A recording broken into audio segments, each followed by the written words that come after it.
Long, long ago, in a quiet village deep in the mountains, there lived a kind old grandfather. On his right cheek was a great big lump, as round as a gourd.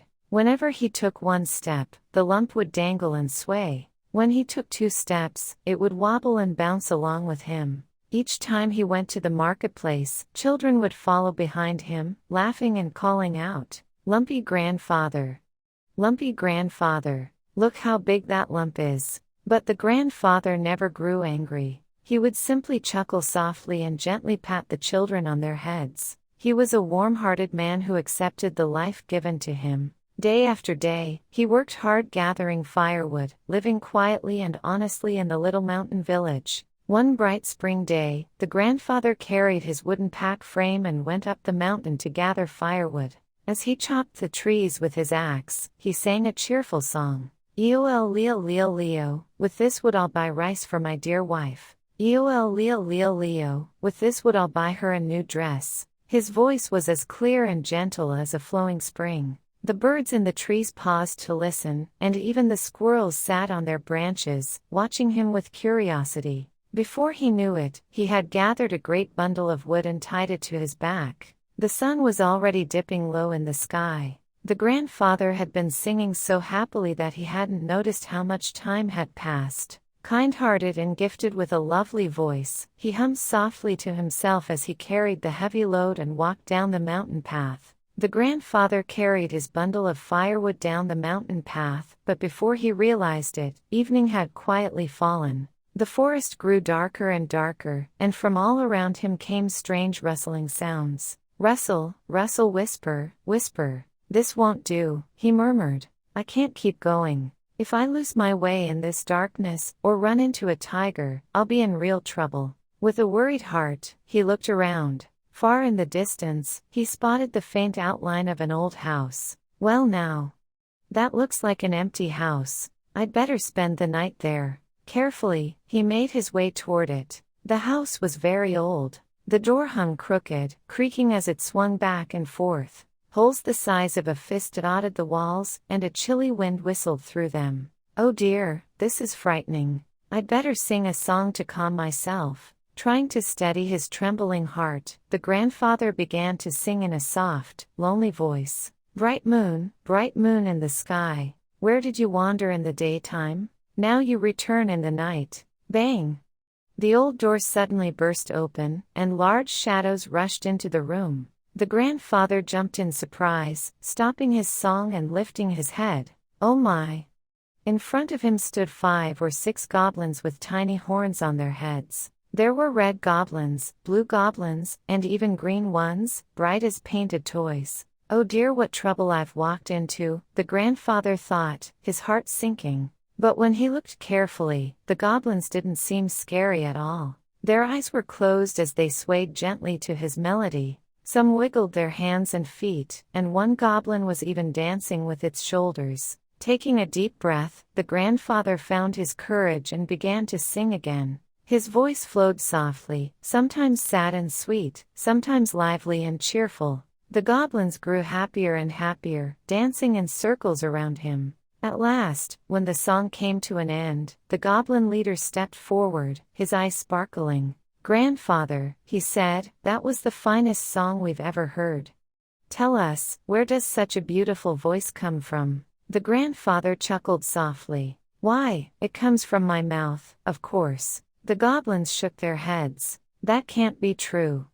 Everyone has a mouth, but no one sings like you." "We have mouths too." "Well then," he said, pretending to think, "it must come from my throat." Again the goblins frowned and shook their heads. "We have throats as well. Tell us the real secret." The grandfather smiled to himself. He gently rubbed the large lump on his cheek. "To tell you the truth," he said with a grin, "my songs come from this little song pouch right here." The goblins stared at the lump with wide, amazed eyes. "That's it.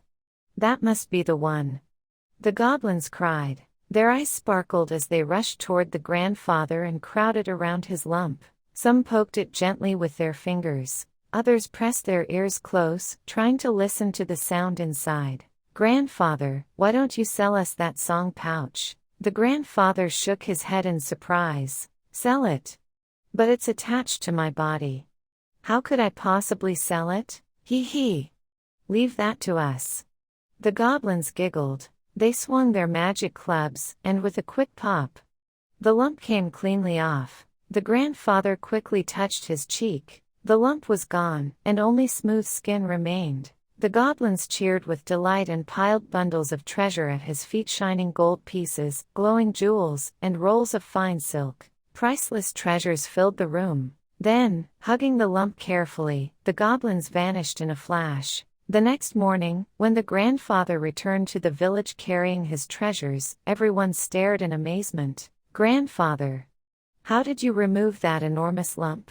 And where did all those treasures come from?" The grandfather smiled from ear to ear and answered, "My lump pouch turned into a luck pouch, a pouch full of blessings." From that day on, the grandfather lived as a wealthy man. News that the grandfather had lost his lump and gained great treasure spread through the village in no time at all. It traveled from house to house, past the neighbors next door, across the street, and all the way into the far corners of the neighboring village. At last, the story reached the ears of another old man who also had a lump on his cheek. But this grandfather was very different from the first. He was greedy and selfish. He envied what others had and cared only about becoming rich himself. "Humph! I'll go and remove my lump too and bring back treasure," he muttered.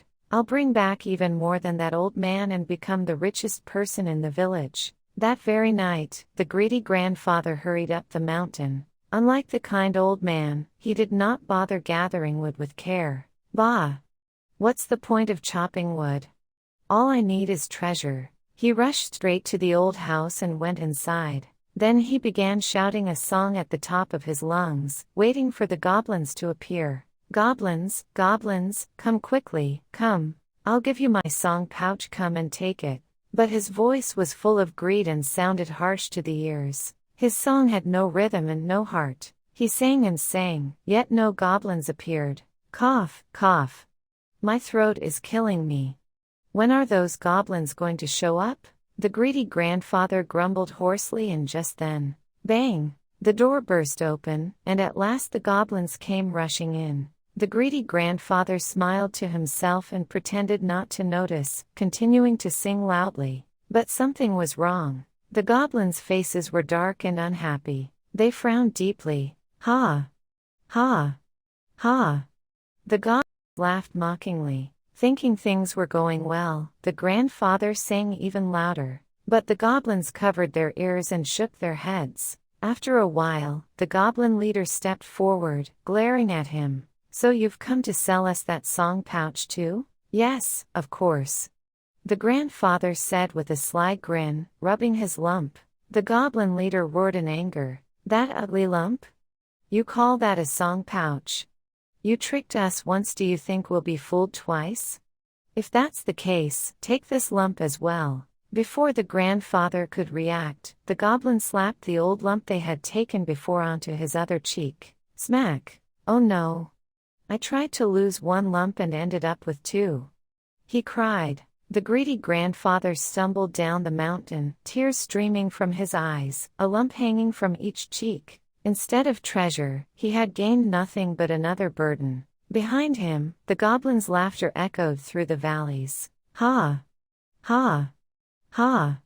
Ha!" And so the tale of the lumpy grandfather came to an end, leaving behind a simple lesson.